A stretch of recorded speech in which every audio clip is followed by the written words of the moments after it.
TSTracker, your solution for quoting and job tracking in the tooling industry. TSTracker helps you create quotes efficiently and accurately using its sister application Estimator. This program allows you to pull CAD data directly and use it to start building your quote. You can then take this data and begin configuring your stations for your tool. Any purchase items and labor costs are logged as well. We'll take a look at how quickly we can generate a quote using Estimator in tandem with the Visi CAD/CAM software. We'll start inside the Estimator interface. The first tab we see contains all of the general information for our quote. We can enter in important dates and select a company and a contact from our database. There is also space to document the RFQ, a salesperson, as well as the timing. From here we move to the Blank tab. By clicking on Analyze Blank, I can grab data directly from Visi. I can then assign a part material and a part thickness. I'll also give my part a brief description. The last thing we'll do on this page is take another snapshot. You can see that it's done the first one for us. You can have up to 4 snapshots on one quote.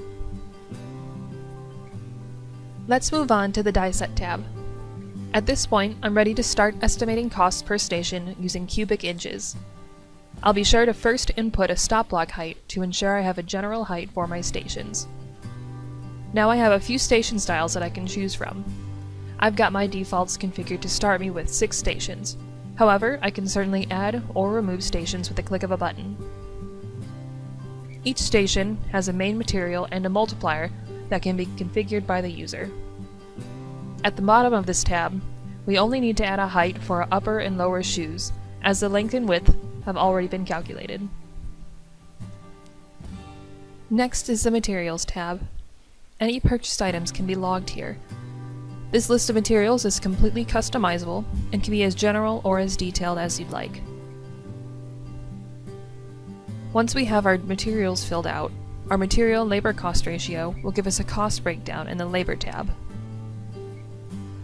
The labor groups are custom fields set up by the user. Each has a manual labor rate and an auto rate to account for any unmanned time.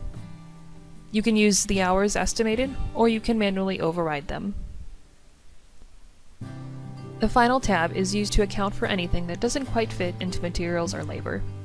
This is helpful for logging outsourcing and shipping costs. Any of these other items can be displayed on the quote as line items with notes. On this tab you can also add a discount or markup to get your grand total. Once we're finished with this tab, all we need to do is click Create Quote, and Estimator will generate an Excel file for our quote. Thank you for watching this video on die quoting in TSTracker. If you have any questions, please contact sales at tst-software.com.